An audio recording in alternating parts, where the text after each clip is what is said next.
Bocah berusia 5 tahun ini harus meregang nyawa di tangan ibunya sendiri. Namun, motif sang ibu membunuh buah hatinya masih menjadi tanda tanya. Sang ibu sudah menjadi tersangka.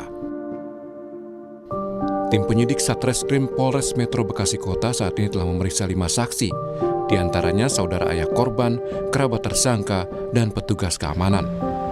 Penyidik juga tengah memeriksa suami tersangka atau ayah korban. Saudari SNF atau ibu dari korban itu telah ditetapkan sebagai tersangka. Ya, berdasarkan bukti yang cukup yang ditemukan oleh penyidik. Penyidik telah bersurat ke APSIFOR, Asosiasi Psikologi Forensik, nanti akan dilakukan pemeriksaan oleh tim APSIFOR.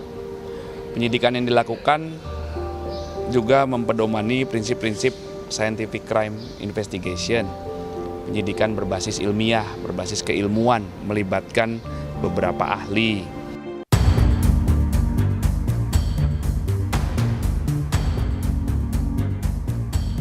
Hasil pemeriksaan psikologi sementara, tersangka atau ibu korban mengalami gangguan halusinasi dan terindikasi gejala skizofrenia, sehingga menyulitkan polisi menggali motif pembunuhan oleh tersangka.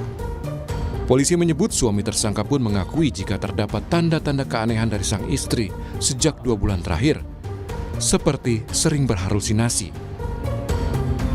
Terhadap pelaku terindikasi gejala skizofrenia yang nampak dialami oleh si pelaku, yaitu dapat dijelaskan yaitu gangguan emosi, delusi, halusinasi, pikiran terorganisir, dan gangguan persepsi. Nah, ini yang hasil dari pemeriksaan psikologi tim psikolog dari DP3A Kota Bekasi.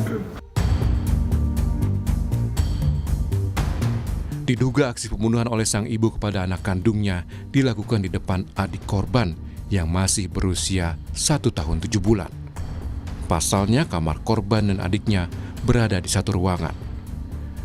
Komisi Perlindungan Anak Daerah KPAD Kota Bekasi menurunkan 3 psikolog untuk mendalami kasus ini. Tim Liputan, Kompas TV.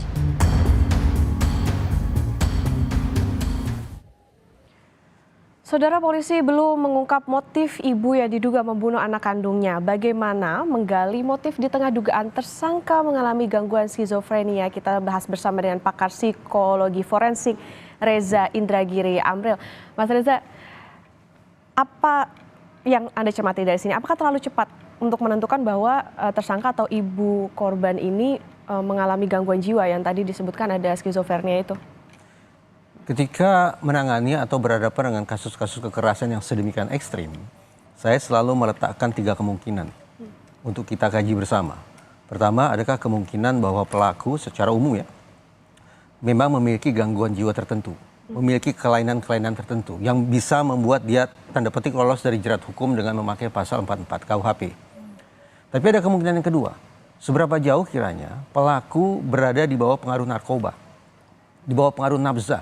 Jadi misalnya lah dikatakan ada pelaku yang diketahui memiliki tanda-tanda atau gejala-gejala skizofrenia. Tidak tertutup kemungkinan bahwa skizofrenianya justru berasal dari penyalahgunaan nafza itu. Ini kemungkinan yang kedua.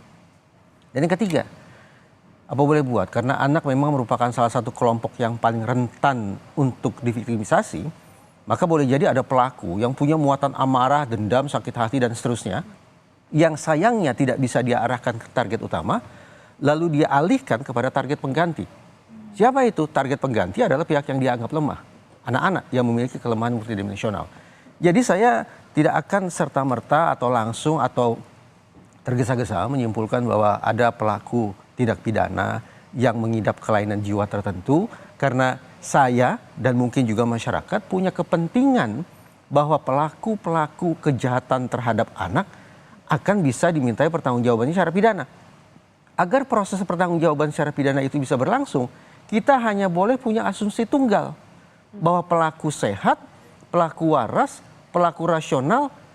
Sebaliknya, kalau kita langsung atau tergesa-gesa mengatakan ada gangguan kewarasan, ada kelainan jiwa, justru sadar tidak sadar kita memberikan ruang bagi pelaku untuk kemudian lolos dari jerat pidana. Dan saya pribadi tidak menginginkan itu. Betul. Tapi kalau dari runtutan peristiwa yang dijelaskan oleh polisi, ada penjelasan tidak? Ini termasuk kategori pembunuhan apa yang terjadi di Bekasi ini?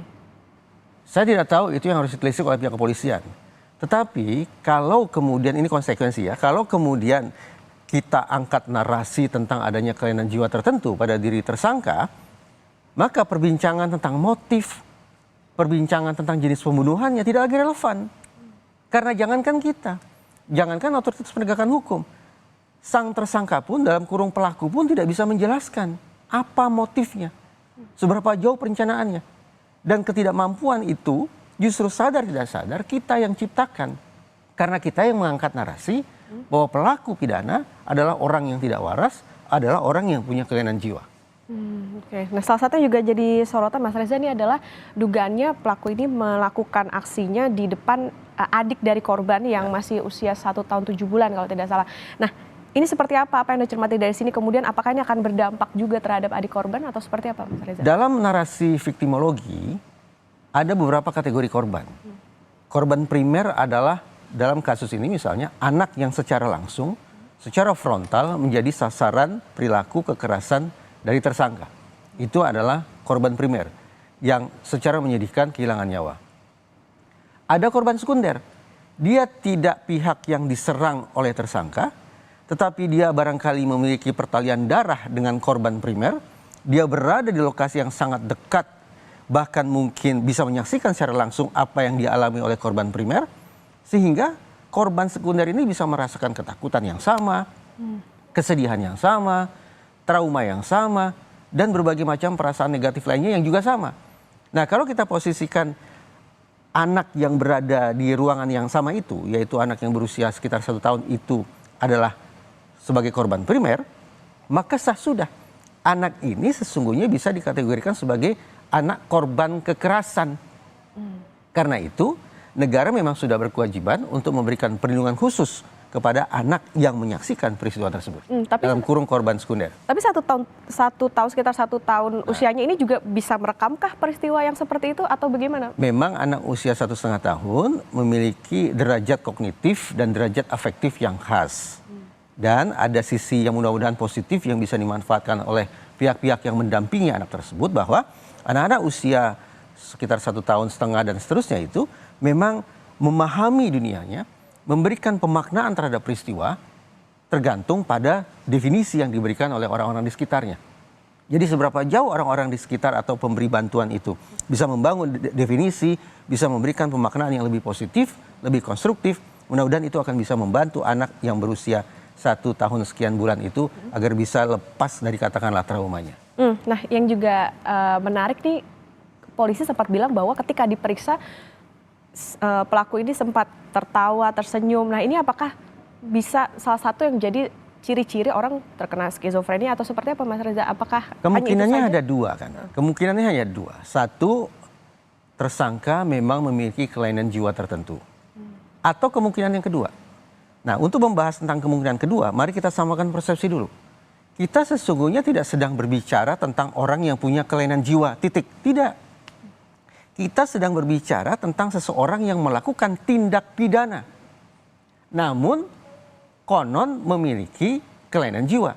Karena saya memberikan garis bawah pada orang yang melakukan tindak pidana, maka kita harus punya keinsafan yang sama. Bahwa setiap orang yang sedang berhadapan dengan proses pidana, niscaya akan memainkan segala macam siasat agar bisa lolos dari jerat hukum.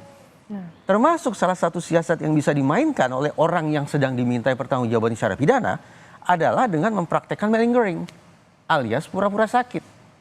Jadi kembali lagi, kita sedang menyaksikan orang yang sedang sungguh-sungguh mengidap kelainan jiwa atau orang yang sedang bersiasat dengan berpura-pura sakit jiwa agar lolos dari jerat pidana.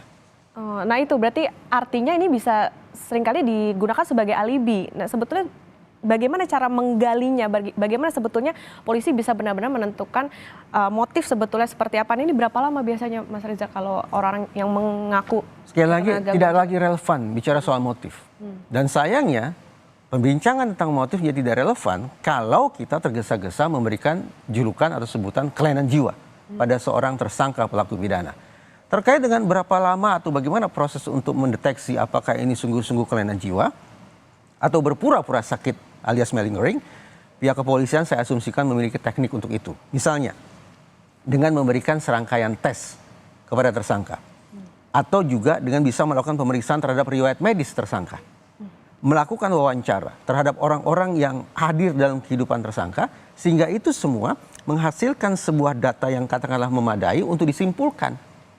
Sekali lagi, apakah tersangka sungguh-sungguh berkelainan jiwa, tertentu sifatnya, yang mungkin bisa mendapatkan tanda petik layanan pasal 44 KUHP, atau justru disimpulkan bahwa tersangka ternyata memainkan malingering, pura-pura sakit. Bagi saya, kalau tersangka pelaku pidana, apapun jenisnya, mempraktikkan malingering, maka sudah sepatutnya kepada mereka dikenakan pasal berlapis. Yaitu misalnya mempersulit proses penyidikan. Dengan mengenakan pasal berlapis terhadap tersangka pelaku pidana yang mempraktikkan malingering, diharapkan akan semakin sulit bagi yang bersangkutan untuk lolos dari lubang jarum.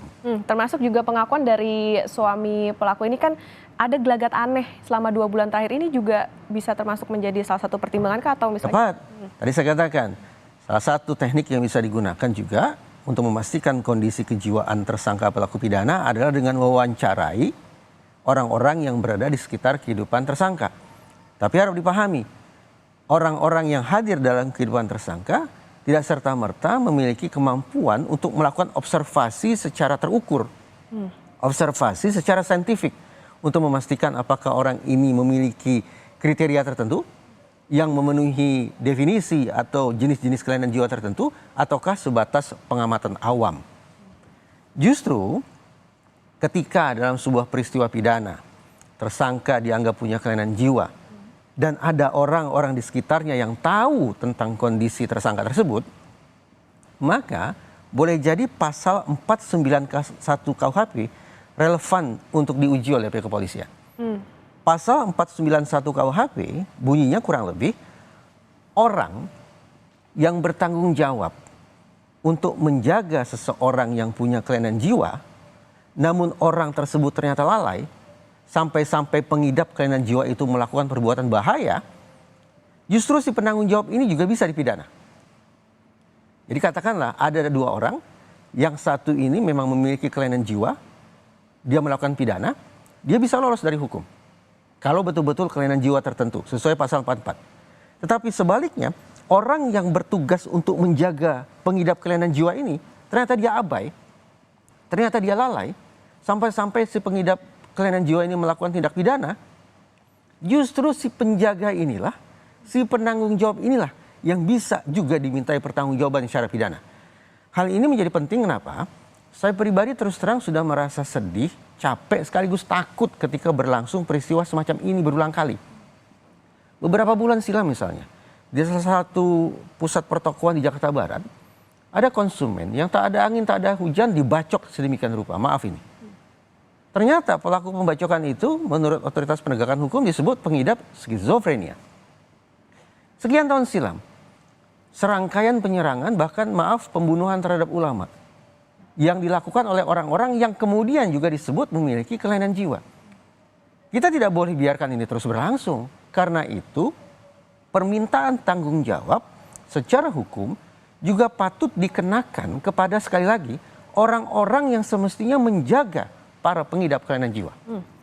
Kalau dari sisi psikologi forensik sebetulnya apa yang bisa membuat atau tekanan apa yang bisa mendorong orang bisa melakukan pembunuhan, Mas Reza?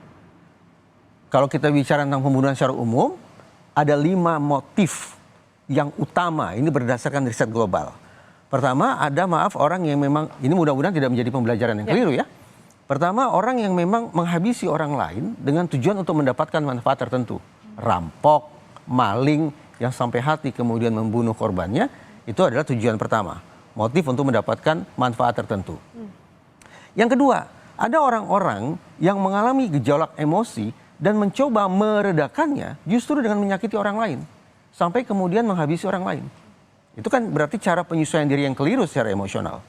Yang ketiga, mendapatkan sanjungan, memperoleh popularitas, menjadi pusat perhatian, glorifikasi. Yang keempat, pengakuan bahwa seorang pelaku pembunuhan ternyata adalah orang yang tanda petik perkasa. Dia mampu menaklukkan korbannya, dia mampu mengkadali otoritas penegakan hukum, dan melakukan aksi berulang kali, ini adalah motif yang keempat. Yang kelima adalah prinsipnya mata balas mata, nyawa balas nyawa. Orang menghabisi orang lain dikarenakan sakit hati yang pernah dia alami akibat perbuatan korbannya.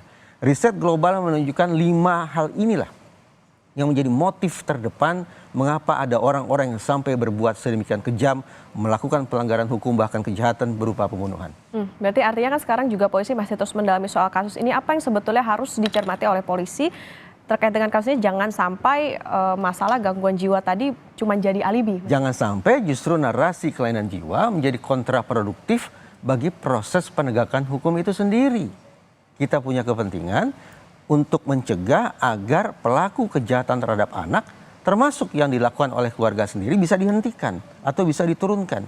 Nah, caranya adalah, sekali lagi, mari kita upayakan agar para pelaku tetap bisa dimintai pertanggungjawaban secara pidana.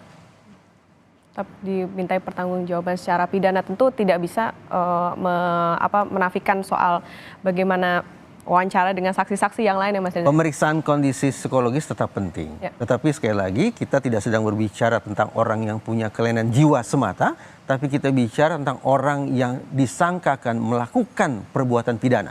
Itu pokok utamanya. Oke, baik. Tentu kita nantikan bagaimana nanti pendalaman dari polisi soal ini, karena memang pengakuan maupun juga tadi ada hasil wawancara dengan suami tersangka. Saya juga terus terang berharap sekiranya tersangka dinilai atau disimpulkan oleh pihak kepolisian memiliki kelainan jiwa, tetap proses hukumnya berlanjut sampai ke pengadilan.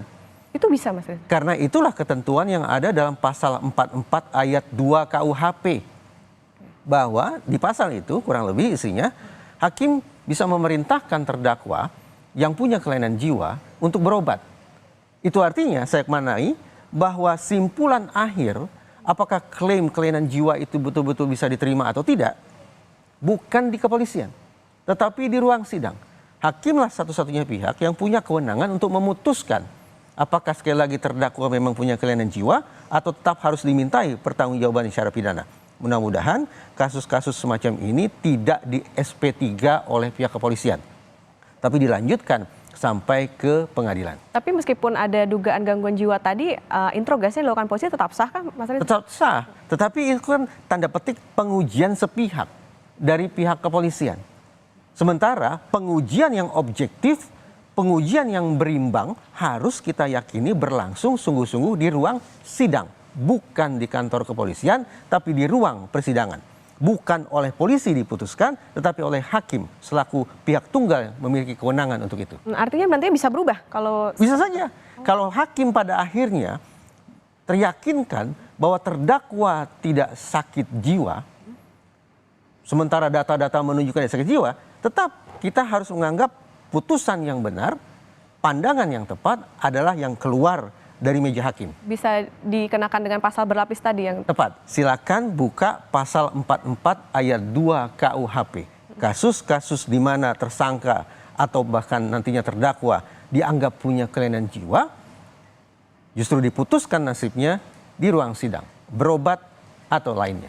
Itu pernah ada kasus serupa nggak sih Mas Reza? Saya terus terang sampai hari ini belum menemukan presiden soal itu. Karena acap kali dalam kasus-kasus semacam ini, di mana tersangka itu dianggap punya kelainan jiwa, memang berulang kali berhentinya di kantor kepolisian. Dengan klaim tadi itu ya? Yang menyedihkan adalah keluarga korban kan. Ini kalau kita bayangkan antara pelaku dan korban tidak memiliki hubungan saudara, keluarga korban bisa terpukul 2 kali. Mereka sudah kehilangan sanak saudara yang mereka cintai, lalu ternyata mereka praktis tidak bisa memperjuangkan nasib keluarga mereka yang sudah kehilangan nyawa itu karena memang tidak bisa diuji di pengadilan. Bukan karena tidak bisa sesungguhnya, tapi karena proses hukumnya berhenti di tingkat kepolisian. Artinya memungkinkan juga nggak Mas Reza, mungkin ada kasus bahwa sebetulnya dari orang terdekat atau keluarga dari pelaku ini bisa melindungi dengan ngasih keterangan bahwa oh iya dia sakit jiwa atau seperti apa? Oh tepat, tadi sekali lagi saya ingin katakan kita tidak bicara tentang orang yang punya kelainan jiwa. Harus soal dia melakukan tindak pidana. Kita bicara tentang orang yang melakukan tindak pidana.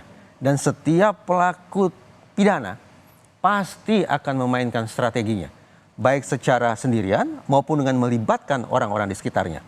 Bahkan studi yang menyimpulkan, dalam praktek malingering alias pura-pura sakit, profesional pun dilibatkan oleh terdakwa. untuk mendesain, untuk memfabrikasi sedemikian rupa agar klien yang satu ini bisa lolos dari pidana karena bisa meyakinkan majelis hakim bahwa dia betul-betul sakit, tanda petik.